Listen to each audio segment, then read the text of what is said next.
मित्रांनो नमस्कार. मित्रांनो आपण बघत आहात मनोगत. मनोगत मध्ये आपले मनापासून स्वागत. मित्रांनो निवडणुका म्हणजे लोकशाहीचे मांगल्य. निवडणुका म्हणजे भारतीय जनतेच्या जनमताचा हुंकार आणि निवडणुका म्हणजे भारतीय जनमतेचा असलेलं स्पंदन वगैरे वगैरे असे अनेक वाक्य आणि अनेक उपाध्या हे आपण भारतीय लोकशाहीबद्दल ऐकत आलोय. पण निवडणुका म्हणजे अलीकडच्या काळात ज्या पद्धतीने लोकशाहीची थट्टा, लोकशाहीचं विडंबन हे देशभरामध्ये आणि महाराष्ट्रातील एकूणच संपूर्ण राजकीय परिस्थितीमध्ये निर्माण झालंय, ते पाहता निवडणुका म्हणजे हा लोकशाहीचा नंगानाच या ठिकाणी झालाय. असं जर कुणाला वाटत असेल, तर ते मात्र अजिबात चुकीचं ठरणार नाहीत, किंबहुना ते अजिबात गैरलागू देखील हे ठरणार नाहीये. अशा पातळीवर आज महाराष्ट्राचंच काय, परंतु देशाचं राजकारण एका उंबरठ्यावर येऊन ठेपलंय. विधानसभेच्या कालच्या निवडणुकीत महायुतीला विश्वास बसणार नाहीत. एवढं मोठं घवघवीत यश हे महायुतीला मिळालं, परंतु हे यश मात्र महायुतीला अगदी सहजतेने मिळालेलं नाही. त्यासाठी भारतीय जनता पक्ष व मित्र पक्षांना भरमसाठ अशा खोट्या आश्वासनांची खैरात ही महाराष्ट्रातील जनतेवर ही करावी लागली. शेतकऱ्यांना कर्जमाफी देऊन 7/12 कोरा करण्याबरोबरच लाडक्या बहिणींना 1500 रुपयांवरून 2100 रुपये वाढवून देण्याचं आश्वासन हे महायुतीने आपल्या वचननाम्यात आणि जाहीर सभांमधून दिलेलं होतं.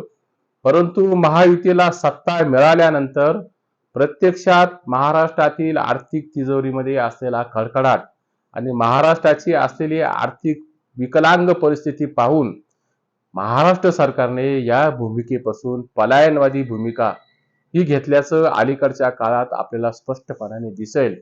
म्हणून दिलेल्या आश्वासनापासून पलायन करून महायुतीच्या सरकारने सरळ सरळ राज्यातील 12.5-13 कोटी जनतेला, भोळ्या बाबड्या शेतकऱ्यांना गंडवण्याचं काम हे महायुतीच्या सरकारने केलंय. काल मुख्यमंत्री देवेंद्र फडणवीस बोलले, योग्य वेळी आम्ही शेतकऱ्यांच्या कर्जमाफीचा निर्णय घेऊ, कर्जमाफी देऊ. पण ही योग्य वेळ मुख्यमंत्री महोदयांची कधी येणार आहेत, असाही उद्विग्नजनक सवाल हा महाराष्ट्रातील जनता हा विचारल्याशिवाय हा राहणार नाहीत. किंबहुना तशी चर्चा आज गावखेड्यामध्ये ही सर्रासपणाने विचारली जाते.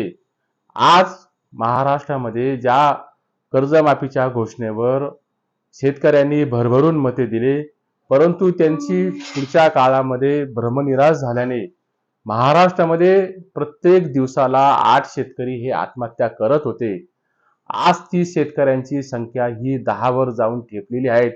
म्हणजे प्रत्येक दिवसाला 10 शेतकरी आपली जीवनयात्रा सरकारच्या नाकर्ते धोरणामुळे आणि सरकारनी गंडवल्याच्या भूमिकेमुळे हे संपवतायत. हे मात्र या ठिकाणी अधोरेखित केल्याशिवाय राहत नाहीत. काल कृषी मंत्री असलेले माणिकराव कोकाटे बोलले, शेतकऱ्यांच्या कर्जमाफीबाबत मुख्यमंत्री व दोन्ही उपमुख्यमंत्री हे निर्णय घेतील, परंतु तोपर्यंत शेतकऱ्यांनी कर्जाचे पैसे भरले पाहिजे. राज्यकर्त्यांना विशेषतः मुख्यमंत्र्यांना कर्जमाफीबाबत थांबा आणि वाट पहा असे शेतकऱ्यांना सल्ले देण्यात ही राज्यकर्त्यांना काही कशी शरम वाटत नाही, असाही उद्विग्नजनक सवाल हा निर्माण होतोय.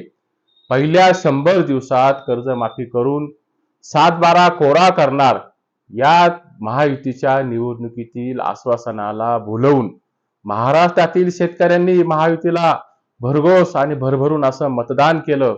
महाराष्ट्रातील सत्ता ही तुमच्या पदरात टाकली आणि आता मात्र सरळ सरळ शेतकऱ्यांना तुम्ही गंडवतायत. कर्जाचे पैसे भरा, कर्जमाफीसाठी थांबा आणि वाट पहा. परंतु पुढच्या काळामध्ये समिती नेमून कर्जमाफीचा निर्णय घेऊ असं मुख्यमंत्री महोदय महाराष्ट्रातील जनतेला सांगून मोकळं झाले. मुख्यमंत्र्यांनी जे विधान केलंय त्या विधानाबाबत मात्र महाराष्ट्रातील जनतेमध्ये खूप मोठा संभ्रम आणि खूप मोठा संशय या ठिकाणी निर्माण झालाय. उद्याच्या जिल्हा परिषदेच्या आणि पंचायत समितीच्या निवडणुका, या निवडणुकीसाठी नेमलेल्या समितीचा फारस दाखवून जनतेची मतं घेण्यासाठी दाखवलेलं हे समितीचं गाजर मुख्यमंत्र्यांनी दाखवलंय. तुम्ही फक्त बड्या बड्या भांडवलदार आणि बड्या बड्या उद्योजकांचं कर्ज माफ करतात, आणि त्याचबरोबर महाराष्ट्रातील विधानसभेतील आणि विधान परिषदेतील आमदारांचे 24% पगारवाढ व मानधन करताना कुठली समिती ही राज्य सरकारने आणि मुख्यमंत्र्यांनी नेमली होती, असाही सवाल महाराष्ट्रातील जनता ही खासगीत विचारत आहेत. फक्त मुख्यमंत्री व त्यांचे संपूर्ण सरकार महाराष्ट्रातील जनतेसाठी शब्दांचे बुडबुडे निर्माण करून, शब्दांचे खेळ करून महाराष्ट्रातील जनतेला भुलवण्याचं काम हे सराईतपणे करतायत. 31 मार्च पूर्वी शेतकऱ्यांनी कर्जाचे पैसे भरावे व आता मात्र कर्ज भरा आणि कर्जाचे पैसे भरा असं जेव्हा राज्यकर्ते मंडळी सांगतात, तेव्हा मात्र हे सांगण्याची हिंमत ही राज्यकर्त्यांची कशी होते, हे मात्र या ठिकाणी लक्षात आल्याशिवाय राहत नाही. राज्याच्या तिजोरीतील आजची अवस्था माहीत असताना देखील शेतकऱ्यांना भुलवण्याचं काम राज्यकर्त्यांनी का म्हणून केलं? निवडणूक काळात दिलेले जाहीरनाम्यातून आश्वासन जर तुम्हाला पाळता येत नसेल, तर जाहीरनामे बनवताना, वचननामे बनवताना सत्ताधारी पक्षाच्या आखली ह्या शेण खायला गेल्या होत्या का? विधानसभेच्या निवडणुकीत ज्या लोकप्रिय घोषणांमुळे महायुतीला दणदणीत असं यश मिळालं, त्यामध्ये प्रामुख्याने शेतकऱ्यांची कर्जमाफी आणि मुख्यमंत्री लाडकी बहीण योजना या गेम चेंजर ठरल्या आहे, असं या ठिकाणी मान्यच करावं लागेल. मग या ठिकाणी प्रश्न निर्माण होतो, ज्या लोकानुनय करणाऱ्या योजनेमुळे महायुतीला यश मिळालं, त्यांची मते घेऊन महायुती सत्तेत आली, त्यांना मात्र पुढच्या काळात त्यांचं आश्वासनाबाबत सराईतपणाने घुमजाव करण्याची नीती आणि धोरण जे राज्य सरकारने अवलंबलेलं आहे, ती एक प्रकारे महाराष्ट्रातील जनतेसाठी केलेली वाटमारी या ठिकाणी स्पष्टपणाने दिसते. महाराष्ट्रातील लोकसभेच्या निवडणुकीत भाजप व त्यांच्या मित्रपक्षांबद्दल प्रचंड असा असंतोष हा महाराष्ट्रातील जनतेमध्ये खदखदत होता. असं असताना देखील भाजप व महायुतीला पुढच्या विधानसभेच्या निवडणुकीत घवघवीत यश मिळवून देणाऱ्या शेतकऱ्यांबद्दल तरी भाजप व मित्रपक्षाने बनवाबनवीचे आणि गंडवागंडवीचे खेळ हे बंद केले पाहिजे. बँकांनी कर्ज वसुलीसाठी शेतकऱ्यांच्या शेतावर न जाता मुख्यमंत्र्यांच्या आणि उपमुख्यमंत्र्यांच्या बंगल्यावर जायला हवं, असं मी मागच्या एका एपिसोडमध्ये म्हटलं होतं. आता त्याही पुढे जाऊन या ठिकाणी सांगावंसं वाटतं, शेतकरी आता मात्र पुरता सुलतानी संकटामुळे हातबल झालाय, तो वैफल्यग्रस्त देखील झालाय. तसाच तो निसर्गाच्या संकटामुळे देखील हा बेजार झालाय. कर्ज वसुलीसाठी शेतकऱ्यांच्या शेती व ट्रॅक्टरवर जप्ती न आणता मुख्यमंत्र्यांच्या आणि दोन्ही उपमुख्यमंत्र्यांच्या खुर्चीवर जप्ती आणून ही कर्ज वसुली केली गेली पाहिजे. ही प्रतिक्रिया या एपिसोडच्या माध्यमातून नोंदवत असताना ही प्रतिक्रिया मात्र माझी नाही, तर गावखेड्यातील असलेल्या भोळ्या भाबड्या शेतकऱ्यांच्या या सार्वत्रिक प्रतिक्रिया आज खेडोपाडी उमटतायत. राज्यातील जनतेने तुम्हाला मत देऊन फार मोठी चूक केली, असं लोक मात्र आता बोलायला लागलीये. असं जेव्हा लोक बोलतात, तेव्हा मात्र राज्य सरकारचं मोठं अपयश, राज्य सरकारबद्दल असलेल्या लोकप्रियतेची उतरण ही या प्रतिक्रियेतून उमटल्याशिवाय राहत नाहीये. सत्तेच्या रंगबेरंगी मखरामध्ये, सत्तेच्या रंगबेरंगी झगमगटामध्ये असल्याने सत्ताधाऱ्यांना या जनतेतील असंतोषाची चीड आणि आक्रोश याची धग आज मात्र निश्चितपणाने जाणवणार नाहीत. परंतु लोक मात्र हे सर्व लक्षात ठेवतात आणि वेळ आल्यावर पुढच्या काळात व्याजासह त्याची परतफेड करतात. काल देशभरामध्ये झालेल्या 5 पोटनिवडणुकीतील निकाल हे खूप लक्षवेधी निकाल आहेत. असलेल्या 5 जागांपैकी 4 जागांवर हे विरोधी पक्षांनी यश मिळवलं आणि भाजपला मात्र फक्त एका जागेवर यश मिळालं. पोटनिवडणुकीतील केवळ 5 जागातील निकालांवरून केंद्र सरकारचं भवितव्य आणि केंद्र सरकारच्या कामकाजाचं मूल्यमापन किंबहुना त्याचं मोजमाप हे ठरू शकत नाही. परंतु त्यातून मात्र जनतेच्या मनामध्ये सरकारबद्दल असलेल्या असंतोषाची धग ही निश्चितपणाने जाणवते. राज्यातील महायुती सरकारबद्दल देखील अशीच परिस्थिती या ठिकाणी आहेत. या सरकारबद्दल कुठेही आलबेल महाराष्ट्रातील जनतेमध्ये दिसत नाहीत. तसं समजण्याचं देखील कारण नाही. 100 दिवसांच्या रिपोर्ट कार्डवरून व महाराष्ट्रात होणाऱ्या महायुतीच्या मित्रपक्षातील इनकमिंगमुळे एक फूल दोन हा उपमुख्यमंत्र्यांनी महाराष्ट्रामध्ये हुरळून जाण्याचं कारण आणि परिस्थिती नाहीये. तशी परिस्थिती देखील महाराष्ट्रावरच्या जमिनीवरची नाहीये. सरकारबद्दल जनतेच्या मनामध्ये प्रचंड असंतोष या ठिकाणी निर्माण झालेला दिसतोय. सरकारने जनतेचे जीवनमान उंचावण्यासाठी व जनतेचे जीवन सुसह्य करण्यासाठी खरंच महायुती सरकारने चांगलं काम केलं आहे का? याचं उत्तर हे बहुतांश लोकांकडून घेतलं तर त्याचं नाही, नेव्हर असंच या ठिकाणी उत्तर येईल.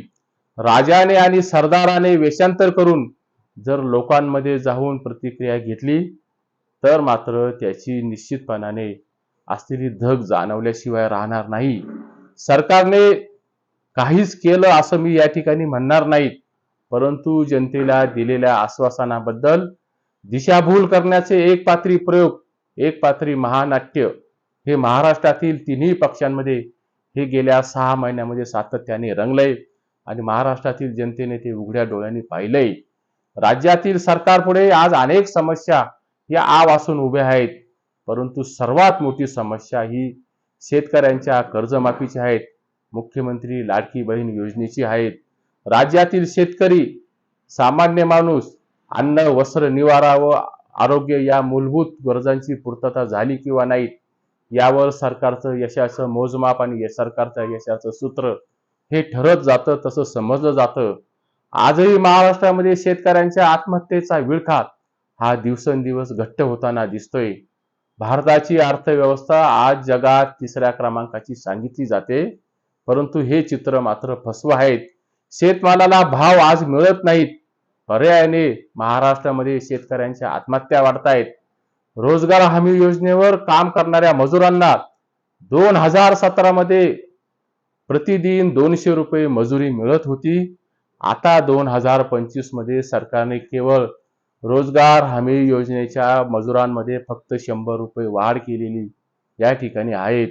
वाढता महागाईचा निर्देशांक लक्षात घेतला तर रोजगार हमी योजनेच्या मजुरामध्ये फक्त 100 रुपयांची वाढ करण्याचा निर्णय हा सरळ रोजगार हमी योजनेच्या कामगारांची क्रूर अशी थट्टा आहे.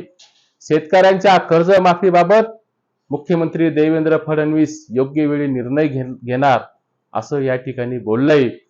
बरं झालं मुख्यमंत्री अजितदादांसारखे बोलले नाहीत. अजितदादा बोलले होते की मी कुठे महाराष्ट्रातील जनतेला कर्जमाफीबद्दल आश्वासन दिलंय हे आपल्याला या ठिकाणी आठवत असेल.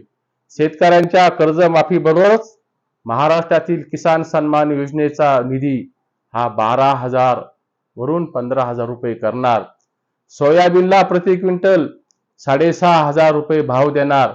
यासह अनेक घोषणांचा उहापोह महाराष्ट्रातील जनतेला हे महायुती सरकारच्या ट्रिपल इंजिनच्या असलेल्या सरकारने हे जनतेला दिलेलं होतं. त्याचा उहापोह या ठिकाणी मी करणार नाहीत. त्या उहापोहाचा आणि त्या घोषणांचा उहापोह करण्याचा प्रयत्न झाला तर हा व्हिडिओ मात्र 3 तासांच्या एका चित्रपटाचा शो सारखा होईल. थोडक्यात काय तर विधानसभा निवडणुकीत भाजप व मित्रपक्षांना जे घवघवीत यश मिळालं ते राज्यातील काळ्या मातीशी इमान राखणाऱ्या शेतकऱ्यांच्या जीवावर मिळवलंय की शेतकऱ्यांच्या कर्जमाफीबाबत विश्वासघात करून हे महायुतीने मिळवलंय असा प्रश्न या ठिकाणी उपस्थित होतो. मुख्यमंत्री देवेंद्र फडणवीस हे संकटाच्या काळात विचलित न होता ठामपणाने उभे राहणारे नेतृत्व हे राहिले. अजितदादांसारखे ते वारंवार रुसत नाहीत किंवा पॉलिटिकल क्रायसिसच्या काळात ते नॉट रिचेबल देखील अजितदादांसारखे होत नाही. शेतकरी कर्जमाफीबाबत योग्य वेळी निर्णय करू असे मुख्यमंत्री महोदय म्हणतात. लोकसभा निवडणुकीत ज्या शेतकऱ्यांनी महायुतीला लाथारलं त्या शेतकऱ्यांनी विधानसभेच्या निवडणुकीत विजयश्री महायुतीला बहाल केली. भरभरून मताचं दान हे महायुतीच्या पदरात टाकलंय हे मात्र या ठिकाणी विसरता येणार नाही. फडणवीस हे लॉंग टर्म राजकारणी आहेत. ते शेतकरी कर्जमाफीबद्दल मात्र सकारात्मक निर्णय घेतील. आज शेतकरी गळ्याला दिवसेंदिवस फास आवळतोय. तो महाराष्ट्रातील शेतकऱ्यांच्या गळ्याचा फास अधिक घट्ट न करण्याची निर्धाराने भूमिका मुख्यमंत्र्यांना पुढच्या काळात ही बजवावी लागेल. अनावश्यक व अयोग्य गोष्टींचा बाऊ न करता मुख्यमंत्र्यांनी शेतकऱ्यांच्या कर्जमाफीबद्दल निर्णय घेत असताना तो तात्काळ घेण्याची भूमिका ही ठेवली गेली पाहिजे. निर्णय घ्यायचा असेल तर जरूर घ्या. मुख्यमंत्री महोदय, पंचांग पाहून का होईना महाराष्ट्रातील शेतकरी हा कर्जमुक्त झाला पाहिजे. त्याचा सातबारा कोरा झाला पाहिजे. उद्या तो विषाची बाटली पुन्हा एकदा तोंडाला लावणार नाहीत, यासाठी मुख्यमंत्री महोदयांनी धाडसाने पाऊल उचलण्याची खूप मोठी आवश्यकता आहे. महाराष्ट्रातील 12.5-13 कोटी जनता आजही मुख्यमंत्री महोदयांकडे आज आशेने डोळे लावून पाहत आहेत. आज तुर्तास एवढेच. व्हिडिओ आवडला, व्हिडिओला लाईक करा, चॅनलला सबस्क्राईब करा. नमस्कार.